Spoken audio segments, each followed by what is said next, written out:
light below us, and light before us, and light behind us, and light to our right, and light to our left, extending to infinity. What it begins as imagination ripens into realization, and we realize that we are a spark of light floating in an infinite ocean of light. Let us feel that light enter our bodies and purify them. Our body becomes suffused with light, flowing in at the head, at the top of the head. Light is flowing into our head, down through our body, through our shoulders and our abdomen, down through our arms and our hands to the tips of our fingers, down through our hips to our legs, down to the tips of the toes. All is light, blessed light, the light of peace, joy, tranquility. Let us hold this blessed vision for a couple of minutes in silence.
Let us chant together the holy syllable Om 3 times.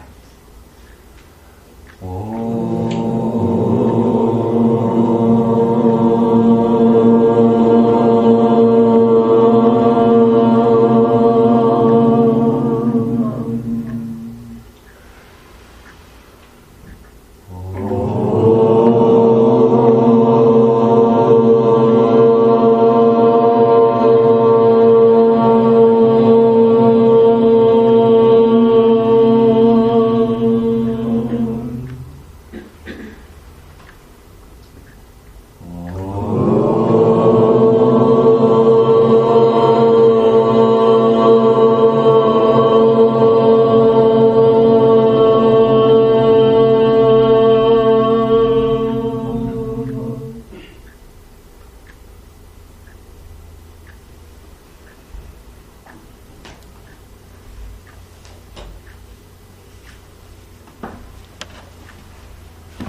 So today I'd like to take up the topic of course the topic of our retreat is drawing closer to the Master.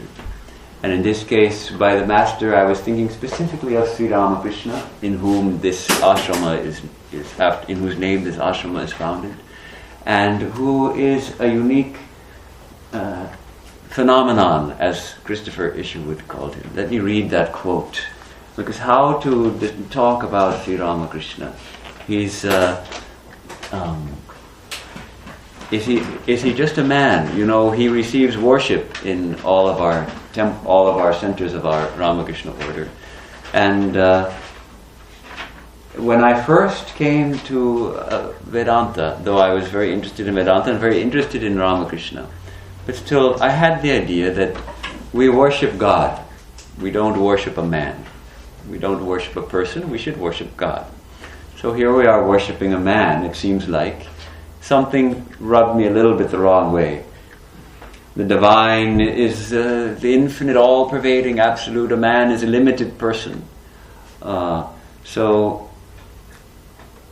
And yet, Swami Vivekananda points out that how are we to conceive of God?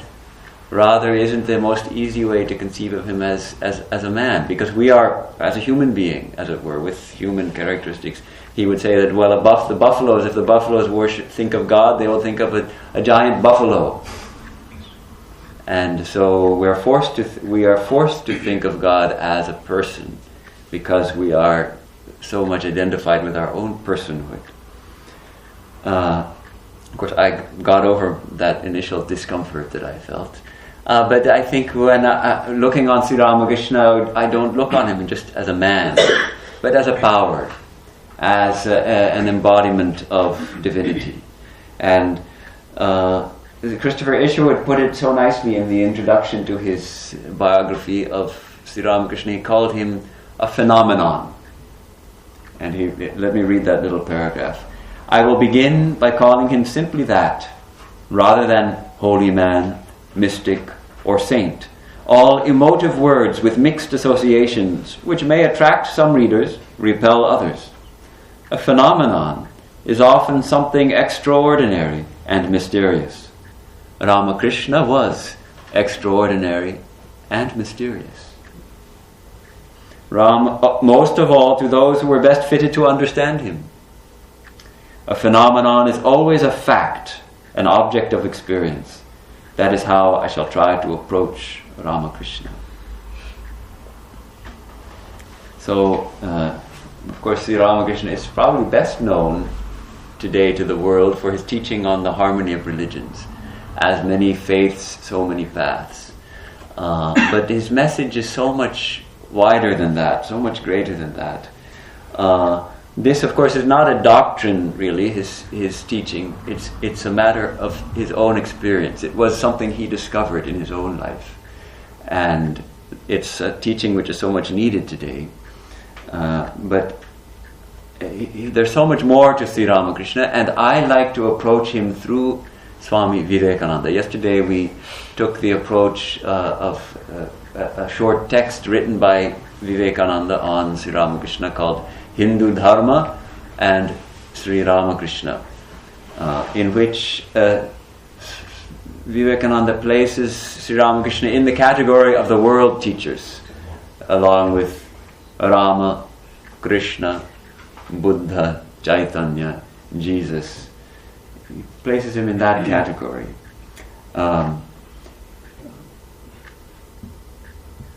Vivekananda did not write or speak much about Sri Ramakrishna. He was almost afraid that he would end up belittling him by trying to speak of him. So in such high regard did he hold him. And also, in a sense, so little did he feel that he really understood him properly. Though he's the one who we feel most deeply understood him. And if he feels hesitant to speak about him, then what about us?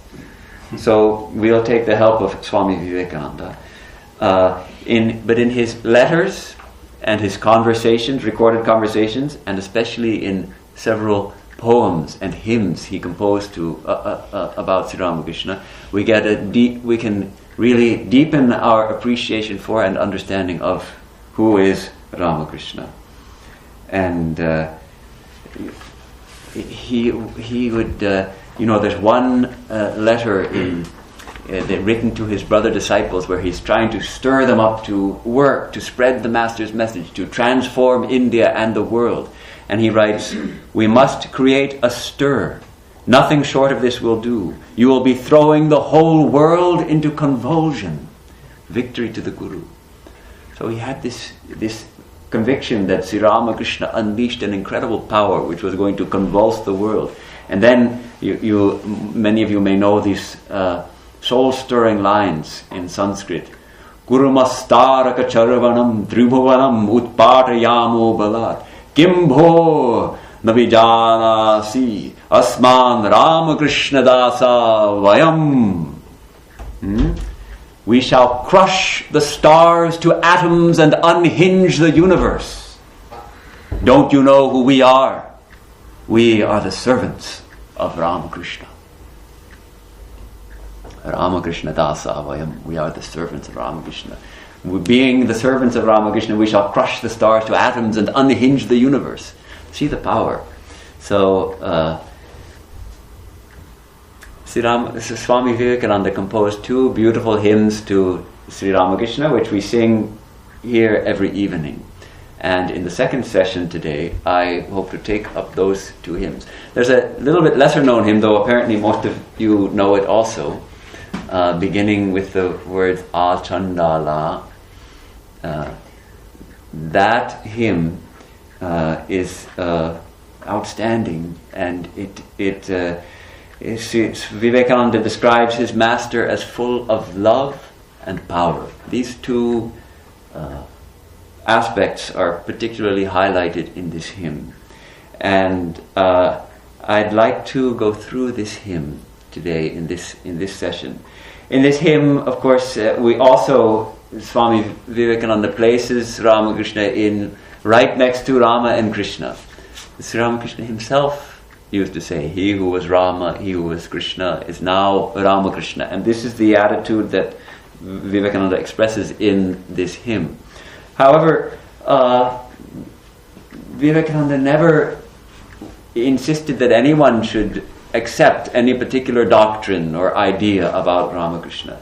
Let people understand him in their own light. People will appreciate his message and appreciate his life. And he didn't want to say hardly that Ramakrishna is an avatar, a manifestation of the divine, just like Rama, Krishna, Buddha, Jesus, like that. And we can also wonder, is it really true?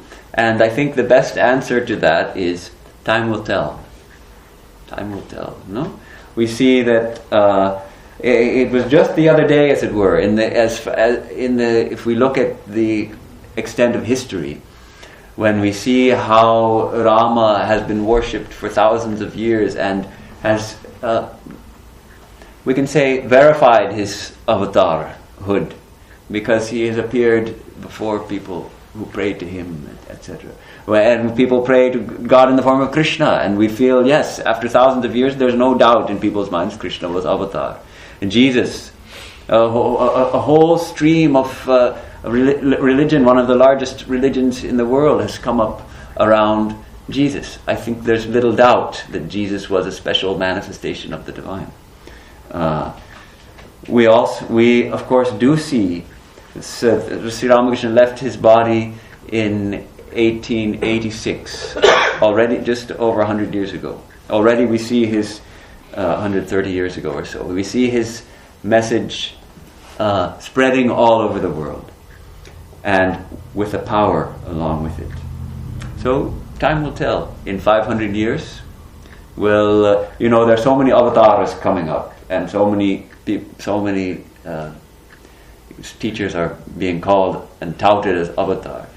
Well, the proof is really over time. We see in 500 years, will their message and their power still be flowing? That's the question.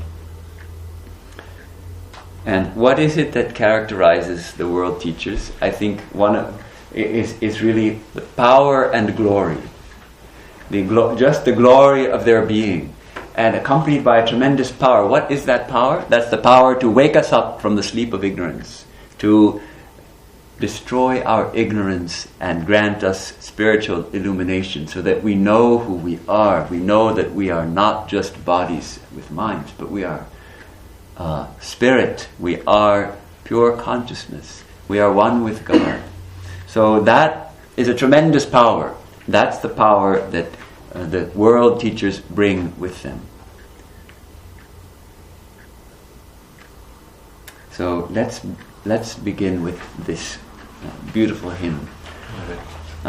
We have the words on the back of the hand. All of us have the words. You have the words, wonderful. So you can follow. And is the English translation also given? No translation. Okay, it doesn't matter. English. It maybe it's just as well. Then we'll be taking it up line by line. So it starts with this line. A chandala pratihatarayo yasya prema pravaho. So he's describing a stream of love flowing with resistless might down to the chandala. Now the chandala is in that time of Rama. Here he's beginning with Sri Rama. This first verse describes Sri Ramachandra. And Sri Ramachandra, his qualities, his love. This love which the Chandala was the someone who was considered as untouchable, outside the pale of normal Hindu society. It's a terrible thing, but we find it in every society. Someone whose job is to attend to the burning of bodies on the funeral pyre. And so they were considered unclean and not someone that people of higher society would touch.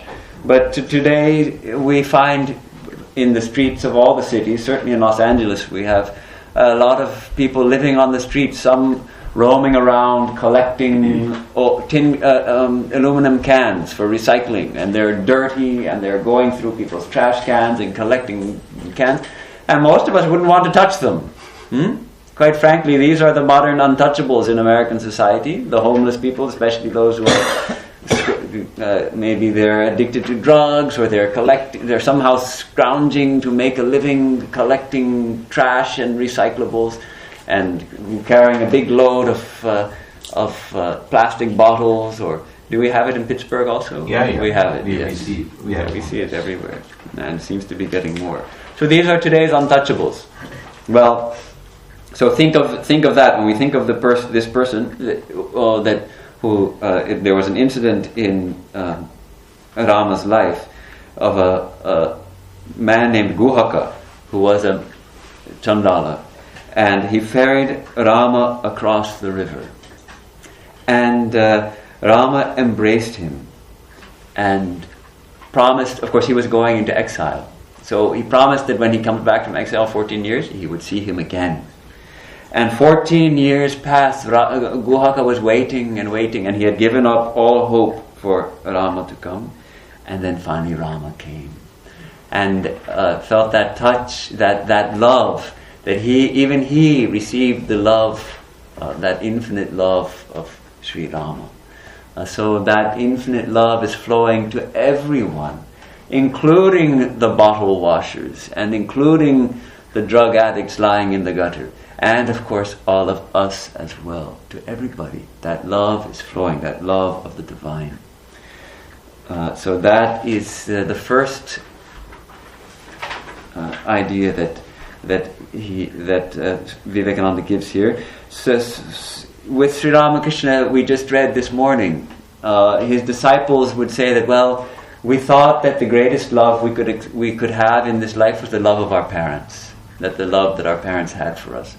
But when we met Sri Ramakrishna, we became close to Sri Ramakrishna, we found that our parents' love paled in comparison. That became insignificant in light of the love that the Master had for us. And it was that love that brought us back to him again and again, and bound us to him forever, and bound us to each other. So that's one specialty of the Ramakrishna tradition, that love that Sri Ramakrishna had for his children, his disciples. That's still flowing in the hearts of all his devotees, and I find I'm very happy to see in this community that love also binding all the devotees here together. That love is Sri Ramakrishna. That's his blessing and his grace. And it's a good sign of a healthy spiritual community when the members of that community can love each other. This was Sri Ramakrishna's love. You know, we have the same example in Sri Ramakrishna's life of Rashik, the temple sweeper, who a sweeper also it's sometimes difficult in America. We think, yes, we get someone who cleans the streets, and that's good. He's got a good job, street. But somehow in the traditional society of India, that person is also considered very low on the totem pole. He's cleaning the dirty places, so he must be a dirty person. So he was very hesitant to come to see Ramakrishna, though he knew about him, and he knew that he was living at Dakshineshwar. He used to sweep the temple at Dakshineshwar and clean the toilets. And of course, cleaning the toilets is really considered dirty work. So finally one day, he hid behind a tree, and when Sri Ramakrishna passed by, he came out, lay down at Sri Ramakrishna's feet, grabbed his feet and said, "Father, what will happen to me? What will happen to me?" Weeping. And Sri Ramakrishna said, "You have achieved everything. You have achieved everything." Blessed him. Why has he achieved everything? He has got that devotion. Weeping at the feet of Sri Ramakrishna, he's got devotion. He's got longing for spirituality. And Sri Ramakrishna told him he's blessed to be sweeping the courtyard of the temple where devotees come to see the mother. Years before, Sri Ramakrishna himself had cleaned the latrines of the same family. When he was doing his spiritual practices, there came a time when he was born in a Brahmin family, and the Brahmins are on the very top of the social caste. And oftentimes they may have a slight superiority complex. It's only natural. They're honored everywhere. They have at the top, and they are generally very learned and all of that. So Sri Ramakrishna wanted to remove that subtle pride. So what did he do? He cleaned the latrines of the sweeper. Now, even to clean a latrine, it would be unthinkable for such a high-class person. And then the latrine of the sweeper. And how did he clean it? That time he was doing his tapasya, and he had long matted hair. He wiped the place with his hair to remove any vestige of pride in his heart. So that is Sri Ramakrishna's love. So Sri Ramakrishna assured Rashik that you will see me at the time of your death. And it happened. When Rashik's time came to leave the body, he had a vision of Sri Ramakrishna. And he said, "Oh Father, you have come. You have come." Then he left the body. So, you have not forgotten me, he said. You have not forgotten me. That's the love of Rama, the love of Krishna, the love of Ramakrishna. Lokatito pyaha najaho loka kalyana margam. Lokatitaha. Beyond this world. Transcendent. We say that the divine is transcendent, untouched by this world. And yet, Loka Kalyana Margam, yet ever engaged, never ceasing from doing good, doing the Kalyan, doing the good to the world. Coming, so both in a sense, both on the one hand beyond all, and yet here in this world, for one purpose, to do good to the world, to help people. Sri Ramakrishna was always in samadhi, his mind would merge in the divine, and he would be unaware of the world around him, unaware of the people. His mind would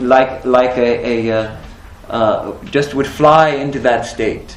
He had to struggle to bring his mind down, just to talk to people, and he did it. Because that was the purpose for why he came. So let me read a little quote from Swami Vivekananda. The other idea of his life was intense love for others. The first part of my master's life was spent in acquiring spirituality, and the remaining years in distributing it. Men came in crowds to hear him, and he would talk 20 hours in 24. And that not for one day, but for months and months, until at last the body broke down under the pressure of this tremendous strain. His intense love for mankind would not let him refuse to help even the humblest of the thousands who came to seek his aid. Gradually there developed a vital throat disorder, We know the cancer that he had in his throat. And yet he could not be persuaded to refrain from these exertions. As soon as he heard that people were asking to see him, he would insist upon having them admitted and would answer all their questions. When expostulated with, he replied, "I do not care. I will give up 20,000 such bodies to help one man. It is glorious to help even one man." Once Swami Vivekananda was talking with his disciples, Sister Nivedita among them, and she records it in her biography, that he was talking about Buddha, and was talking about how in his life, on his deathbed, he was dying. He laid down, and it was his time to go. And a seeker came from a distance, eager to see him, and the disciples turned him away. And Buddha said, "No, let him come and speak with me." And Buddha taught him for some time, maybe several hours, taught him. Before then, he was finished, and then Swami Vivekananda interrupted his telling of the story to say, "I saw this, in my own master's life as well. On his final day, someone came, and he wouldn't have him turned away." And Nivedita picked this up, this revelation.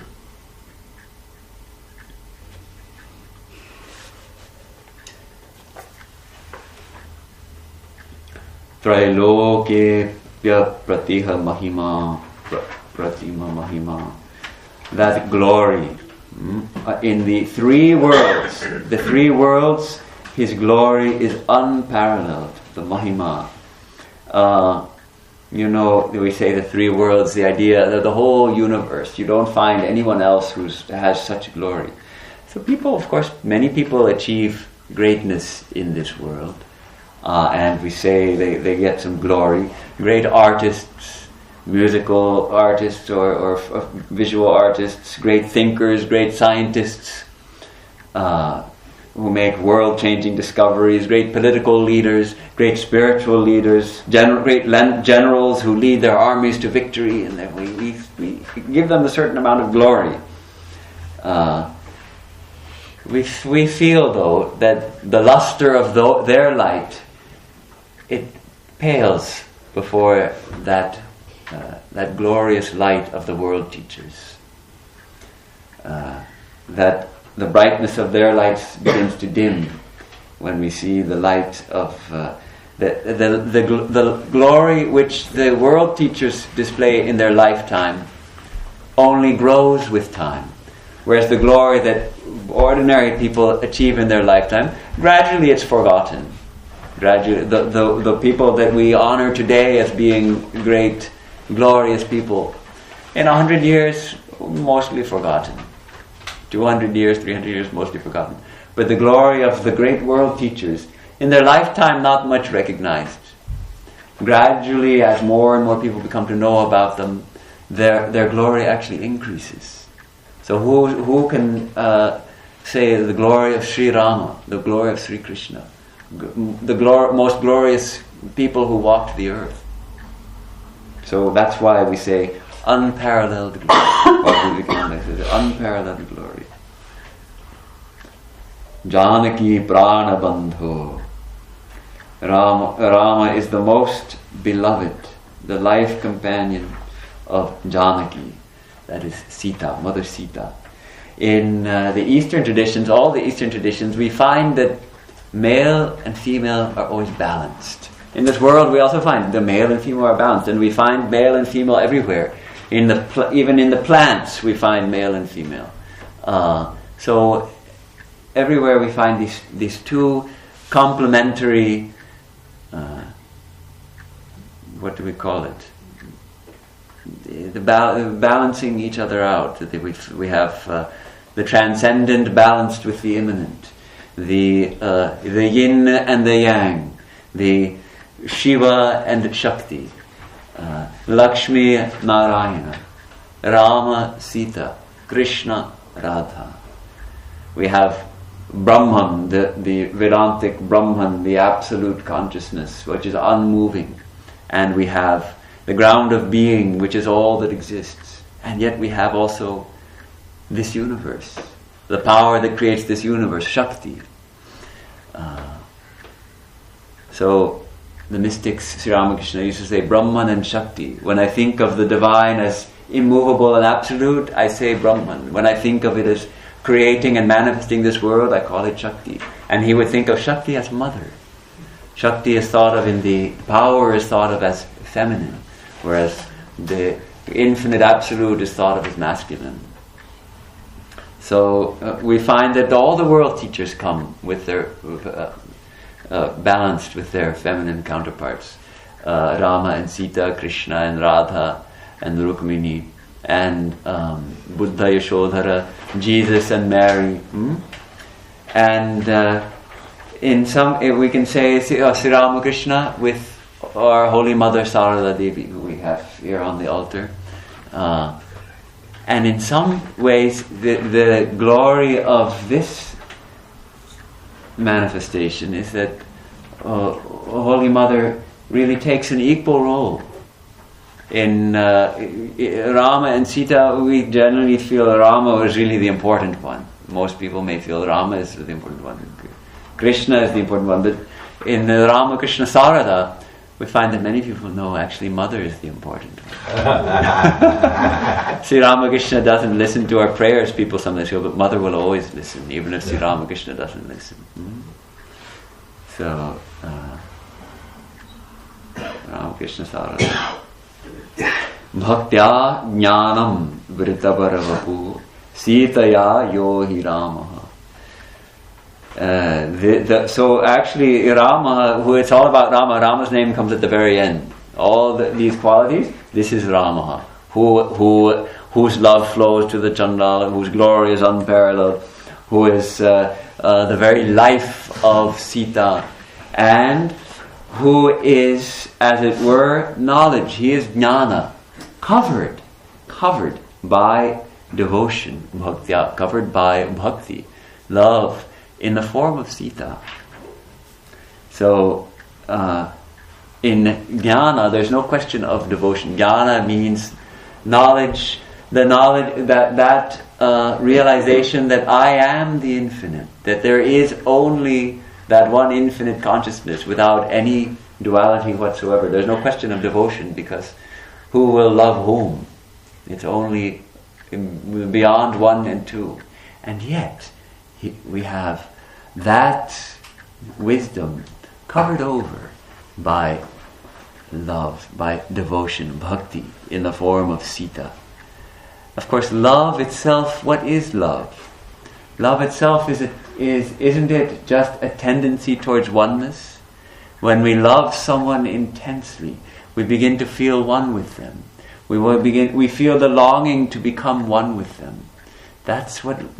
So love really is a manifestation of oneness on the plane of duality. So it's a manifestation of that one reality, that infinite Brahman. When it manifests here in our realm of duality, it manifests as love. And he's hinting, this line, he seems to hint at the mystical connection between the male and the female counterparts of the divine teacher. Rama as jnana, covered by Sita as bhakti. So this is the first verse of our of this hymn. The second verse is describing the qualities of Krishna, and he doesn't even mention Krishna's name here, but it's very clear. It starts out with Krishna as, if Rama is love, if Rama here is described as love, especially emphasizing the love aspect and the glory aspect, Krishna is especially emphasized here as power. Stabdhi kritya pralaya kalitam bahavotham mahantam. That this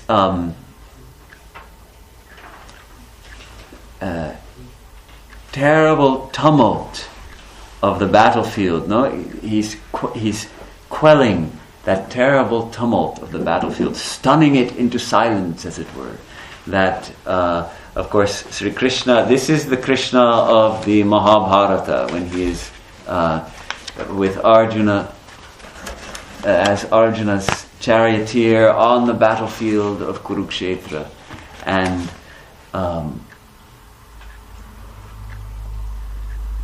pralaya kalitam, like that great sound, that great tumult is like that of dissolution, of pralaya. It's so terrible, and yet he's stunning it into silence, as it were. Stabdhi kritya. This is the power of Sri Krishna, and we can say, in a sense, Sri Ramakrishna also. What is the tumult of today? The tumult of today is this battle between the different religions. My religion is true, no, my religion is true, and your religion is false. This is one kind of battle going on today. The other kind of battle is the battle between science and religion. The science says religion is just a figment of your imagination. You are but what you are is merely little neurons firing in your brain, and that's what makes you who you are, and there's nothing more than that. And the religions say, well, no, we have a soul, we are a soul, God is there. Science says, how can it be? That's just a myth. Show me God. Can you show me God? So that's the battle going on today. These two battles going on today, these are the battles which Sri Ramakrishna has quelled through his life and through his teachings, but more especially through his life even. And see if it will come a little more to that shortly. And hitva ratrim prakriti sahajam andatam istra mishram, destroying the innate and deep-seated night of ignorance.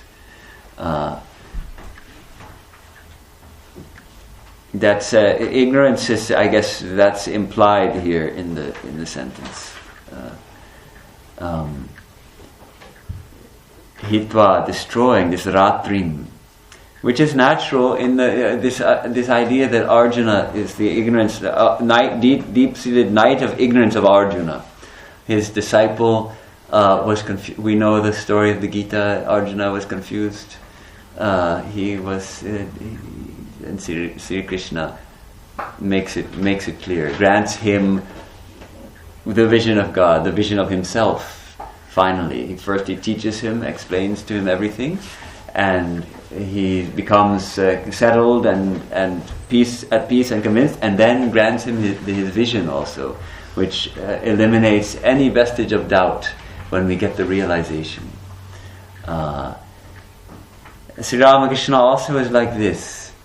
He could grant spiritual experiences with a touch, with a mere look.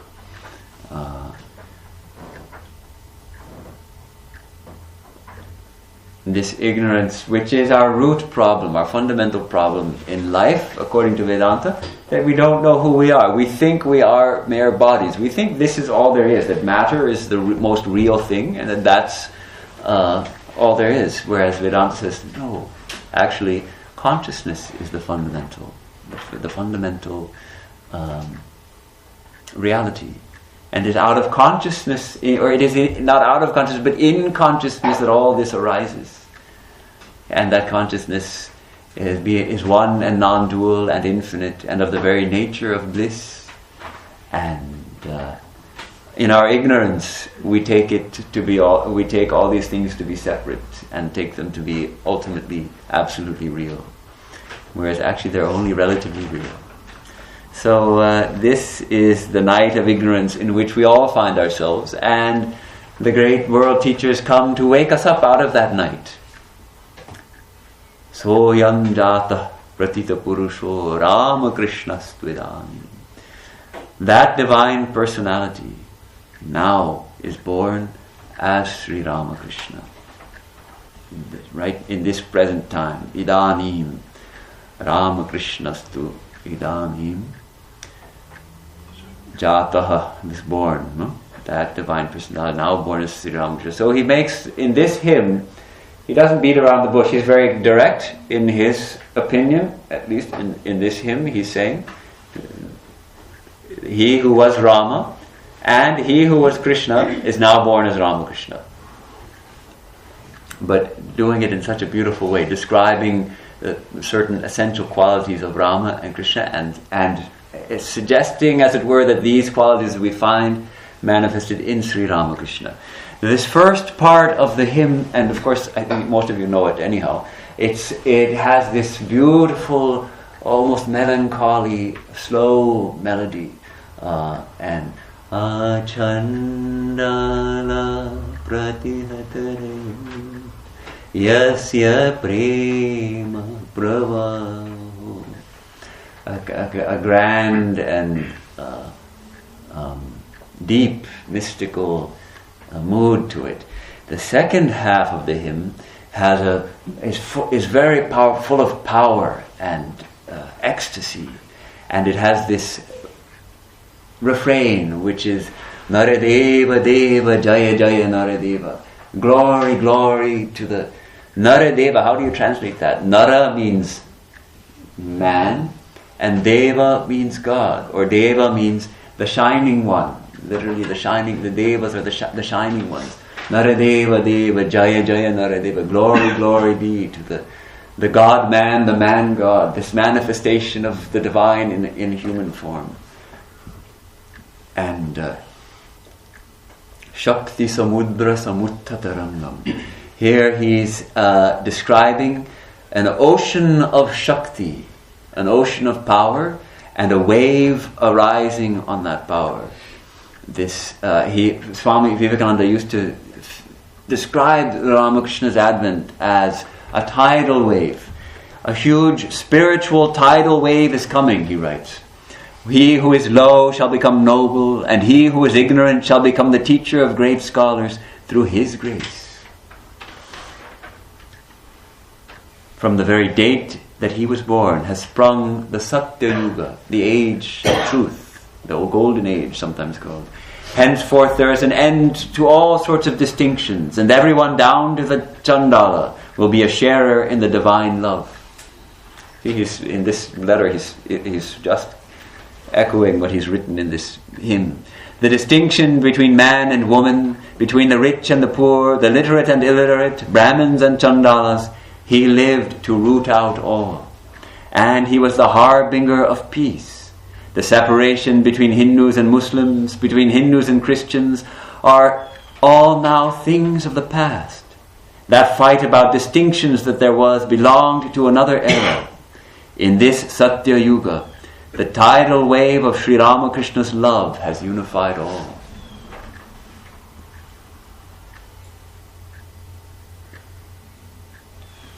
So he's likening Sri Ramakrishna to this a wave on the ocean of power. If we can conceive of Brahman as the static absolute and Shakti as an ocean of power, then a wave on this ocean has arisen. And what is that wave? That wave is the world teacher, here taken the form of Ramakrishna. Darshita prema vijrimbita rangam.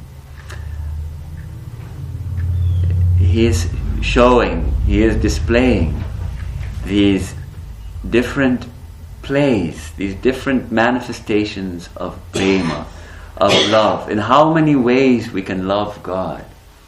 So Sri Ramakrishna wanted to experience all the ways we can love God. Prema is the highest kind of love, that love which knows seeks no return, just love for the sake of love, flowing with a one-pointed strength and current to the divine. And of course, in Sri Ramakrishna's life, he manifested all the different approaches. We have the approach through love of God, seeing God in the Shanta Bhava, the different moods, that as just in the mood of peace, the deep love suffused with peace. But then there's also the mood of approaching God as his servant, being a servant and loving God as the master and I'm the servant. And there's the wonderful attitude of looking on God as one's own child, which is especially developed in the Vaishnava tradition of looking upon God as my own beloved baby Krishna, and worshipping God as a baby Krishna, or the child Rama, Ramlal. Sri Ramakrishna especially worshipped the Ramlal and had the experience of Ramlal as his constant companion. Then he worshipped God as a friend. That's also an attitude, the love of a friend, that God is my own friend. And so of course Ramakrishna's special contribution is emphasizing this attitude of worshipping, looking on God as one's own mother. I am the child and God is my mother, my own mother. And finally, of course, looking on God as the beloved, my lover and beloved, like Radha and Krishna. And he used to, even for some time, he would dress as a woman, feeling himself to be a handmaid of the Divine Mother, and that Krishna was his beloved. And then he even wanted to love God in all the different forms. Rama, Krishna, Jesus, Allah, Kali. He worshipped Shiva. He worshipped all the different forms of God and experienced love of God. In so many ways to love God. And Sri Ramakrishna became master in all of them.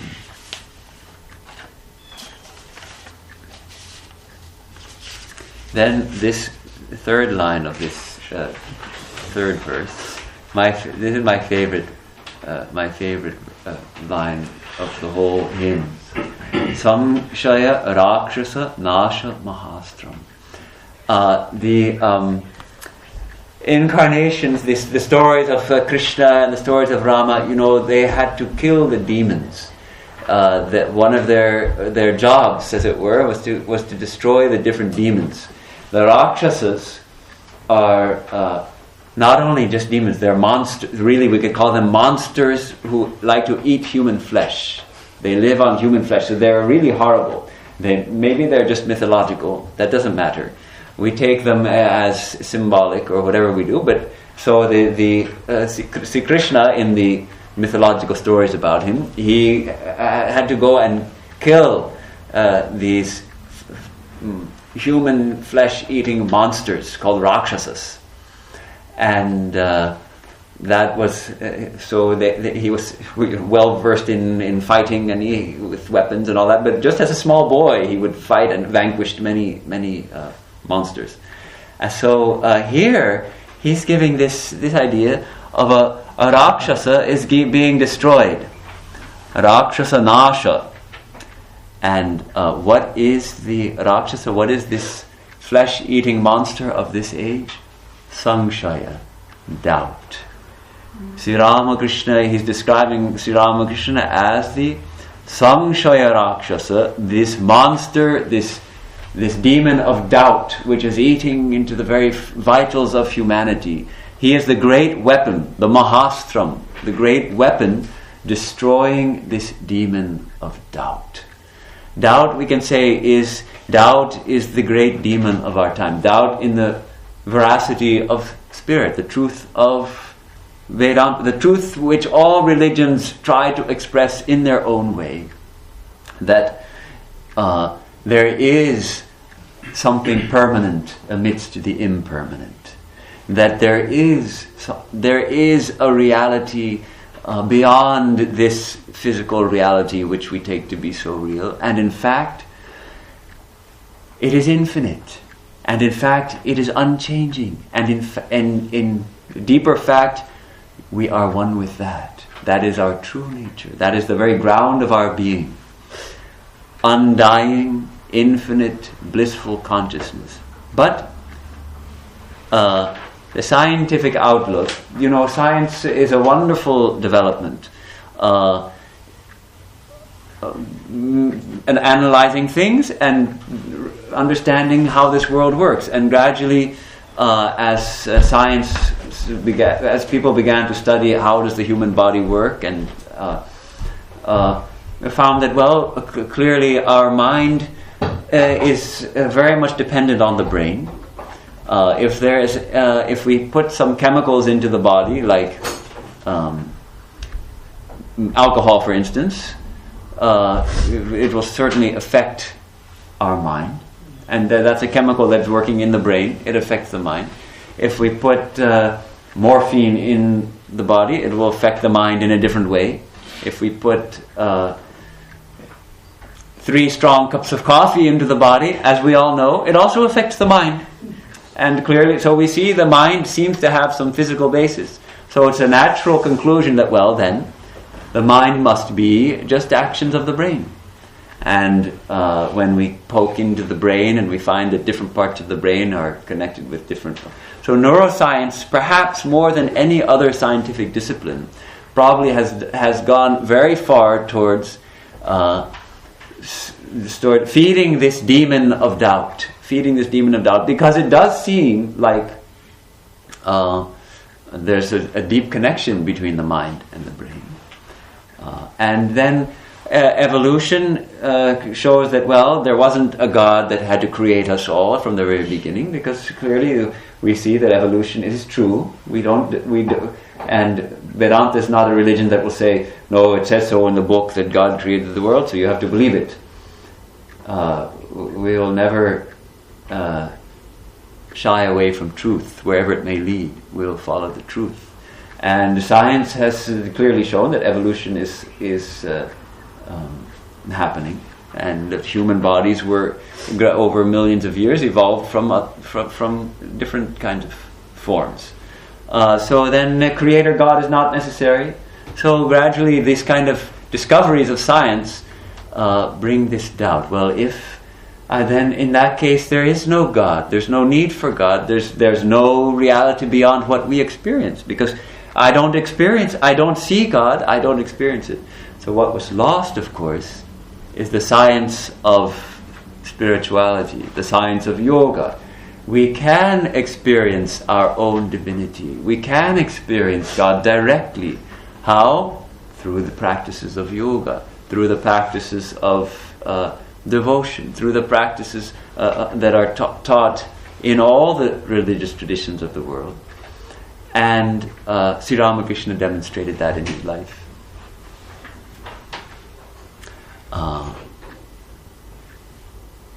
He destroys that doubt. Swami Vivekananda was always one to doubt. He would never accept anything until he had experienced it himself. And so he was. It was not enough for the books to say so. It was not enough even for Ramakrishna to say so. He had to experience it himself. But when he was seeking, the first time he came to Sri Ramakrishna, he was meeting various religious teachers, spiritual teachers, and he would ask them, "Have you seen God?" And no one would answer. No one could answer. They would somehow hem and haw and haw. What could they say? If they hadn't realized God, if they hadn't seen God, they couldn't say, "Yes, I have seen God." They would. Devendranath Tagore. So he asked Devendranath Tagore, one of the prominent and well-known teachers of that time, "Sir, have you seen God?" And he smiled and he said, "You have the eyes of a yogi."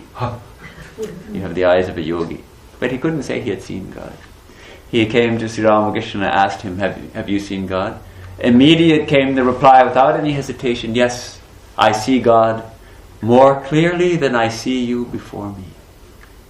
More clearly. What is more, I can show him to you."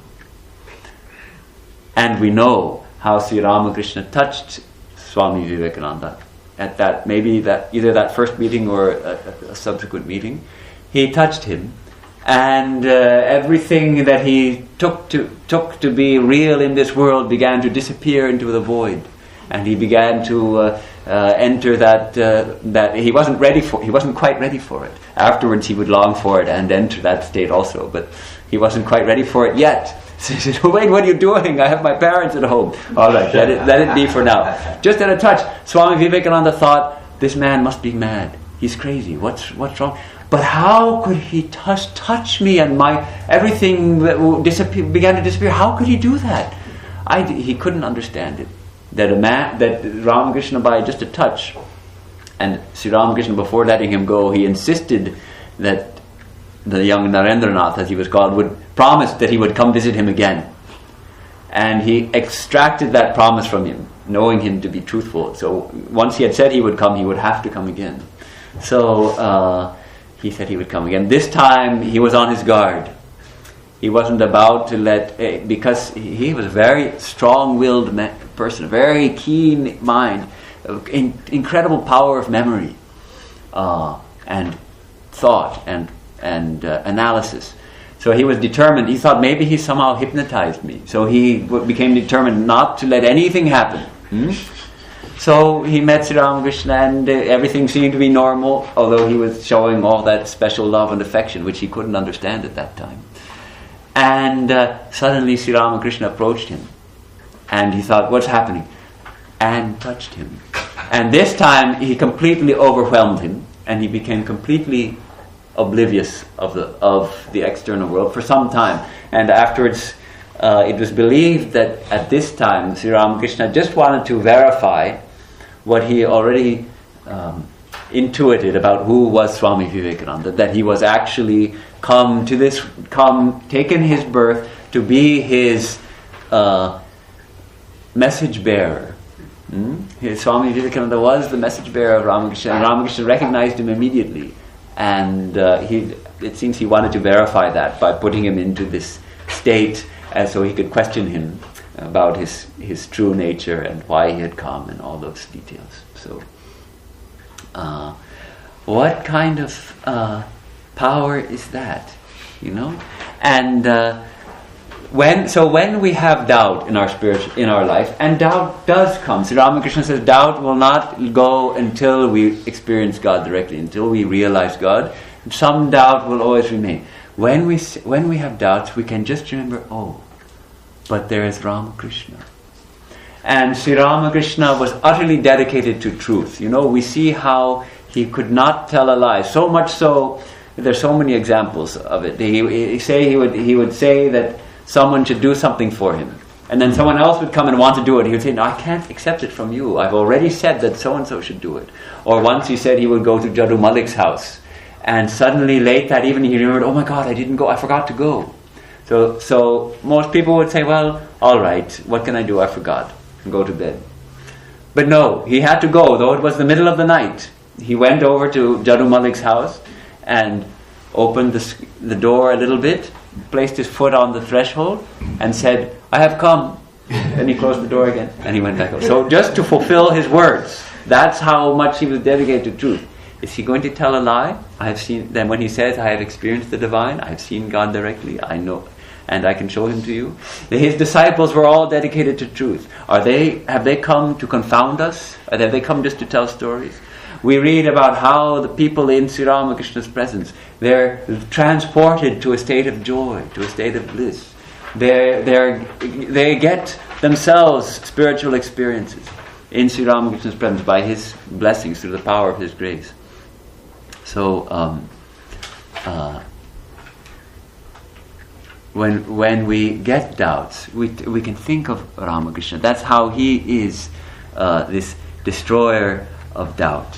By his own realization, by giving others realization, and by teaching us how to realize. As we put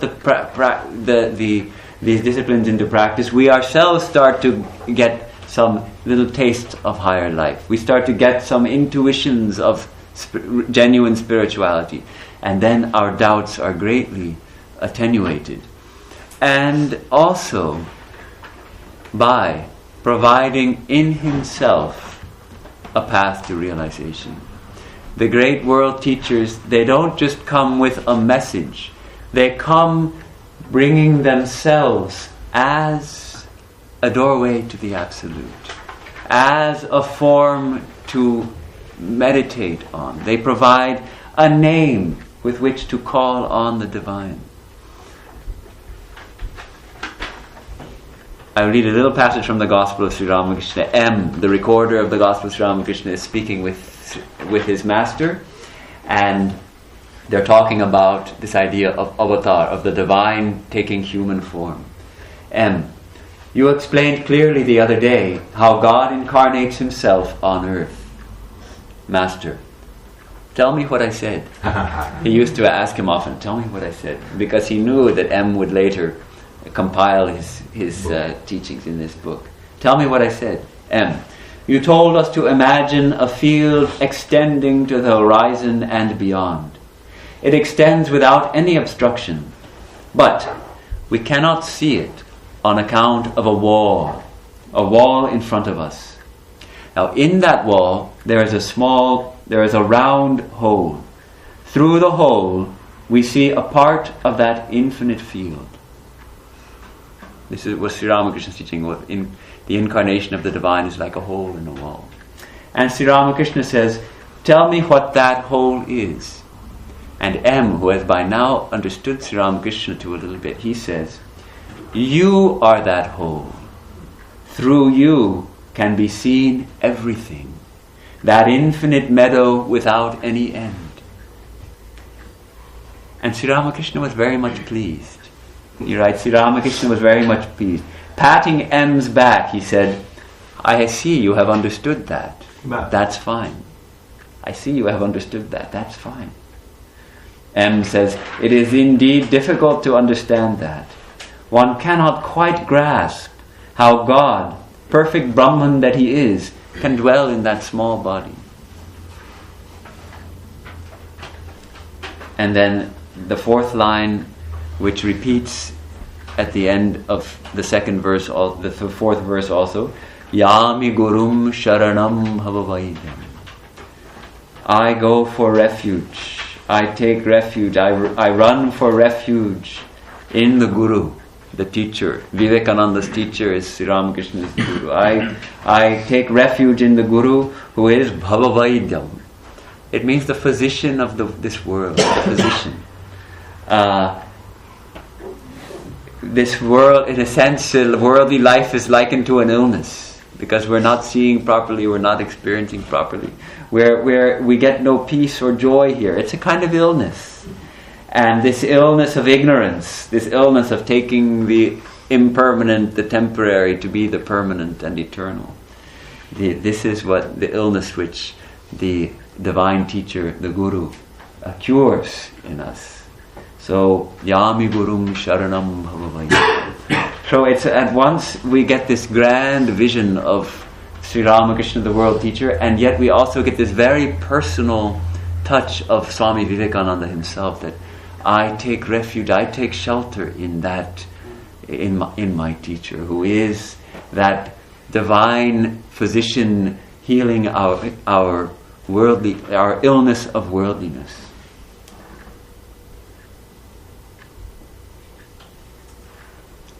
All right, in 10 minutes we have to do the fourth verse. Advaya tattva samahita chittam.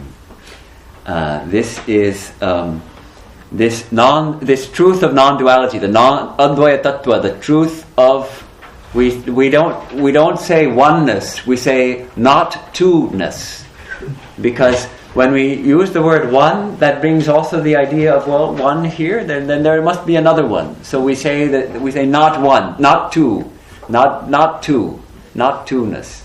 Advaya tattva. That reality is non-dual. Ekameva dvitiyam. Not one without a second. There is no second. It's non-dual. We can't really understand it because thoughts come in time. And this is beyond time. We can't understand it with our mind. Yet we can know it in the sense, not in the sense of knowing something external to ourselves, but realizing it, realizing that is our true nature. So that reality is samahita chittam. His mind is melted into that non-dual truth. We can say mind is Sri Ramakrishna, and we see that Sri Ramakrishna, he was immersed in he had to force his mind to come down. That was the condition of his mind, was really melted away in the non-dual truth. And yet, Advaya tattva samahita chittam projvala bhakti patavrita vrittam, covered with a veil, covered with a veil of bhakti, of devotion. He used to say, don't make me unconscious in samadhi, unconscious of the external world. I want to enjoy the company of the devotees. Because he knew he had come for this purpose. He had come to teach, to lift us up. If he's immersed in non-dual reality, how can he who's going to help whom? Swami Brahmananda used to say, sometimes I see that all is he. Who is there to teach? Who is there to learn? And then other times my mind comes down a little, and then I see the ignorance in people and I try to remove it.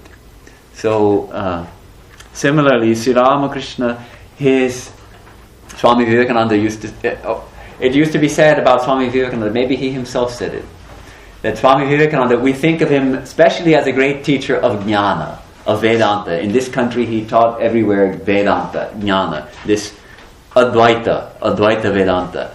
It would say that Vivekananda is all jnana on the outside, but all devotion on the inside, all bhakti on the inside, the sweetness. And if you read his hymns, or you read a little about his life, you'll see how it's true, what a heart he had, what an incredible loving heart. And yet Sri Ramakrishna is exactly the opposite. He's all bhakti on the outside. In the gospel we see he's going into tears chanting the name of God. He's full of love for the devotees, and yet within there's only that one infinite non-dual truth. He is just that hole through which we see the infinite middle. He's all devotion on the outside and all jnana on the inside. Advaita tattva samahita chittam projala bhakti pratavritam karma kalevara adbhuta cheshtam. He was ever active of extraordinary and transcendental actions. We see how in that earlier passage we read from Swami Vivekananda, how hard he worked, how he was ready to speak with everybody, every seeker who comes. He's ready to, at the cost of his own physical life, actually. So much work, speaking 20 hours in the 24. Yami gurum sharanam bhavavailyam naradeva deva jaya jaya naradeva. Glory, glory be to the man God, the God man. Okay, so that brings us to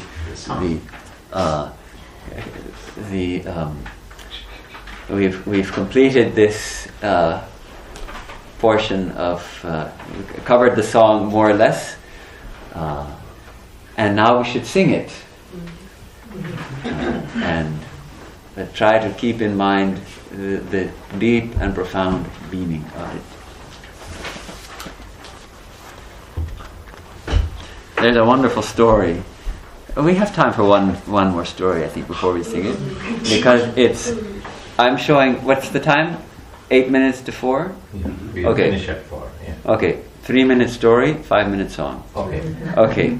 There's and this is described by, I forget who describes the story, if it's Latu Maharaj probably, Adbhutananda, that Girish Ghosh arrived one night at Dakshineshwar, drunk as usual, with Kalipada Ghosh, who was also a drunkard, a notorious man, and he wouldn't give money to his family. He would spend it on alcoholic basically.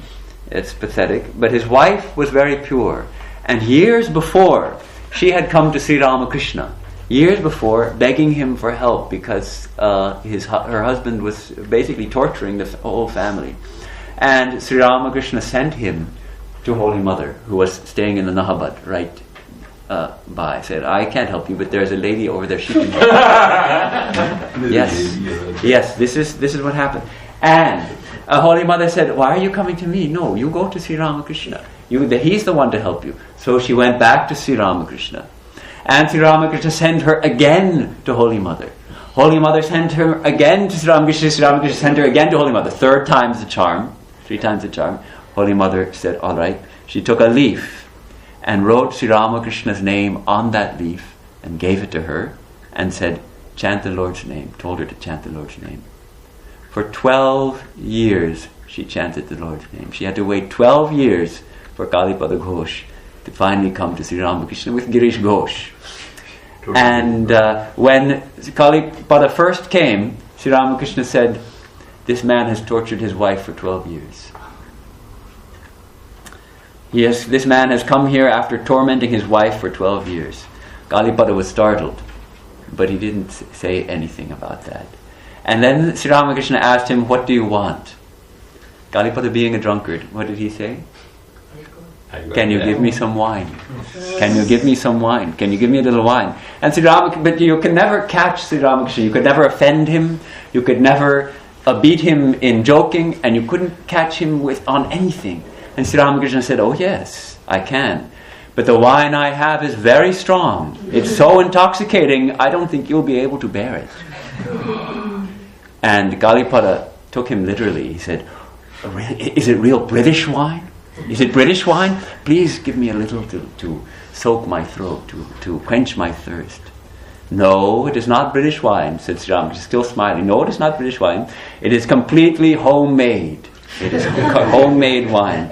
This wine cannot be given to just anyone, for not everyone can stand it. If a person tastes this wine even once, British wine will seem insipid to him forever. Are you ready to drink my wine instead of the other? And for a moment, Galipada became a little thoughtful. Then he said, yes. Please give me that wine which will make me intoxicated my entire life. And Sri Ramakrishna touched him. Galipada began to weep. He began to weep and weep. The others tried to calm him down, couldn't stop weeping. In spite of his life was, of course, transformed. He was given a touch of the divine intoxication. This is the power of Sri Ramakrishna, to transform a drunkard's life by a touch. So he became afterwards a great devotee of Sri Ramakrishna and in the Ramakrishna movement. So let's sing the song. I think better to do it without the microphone. Without the microphone.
Vedanta.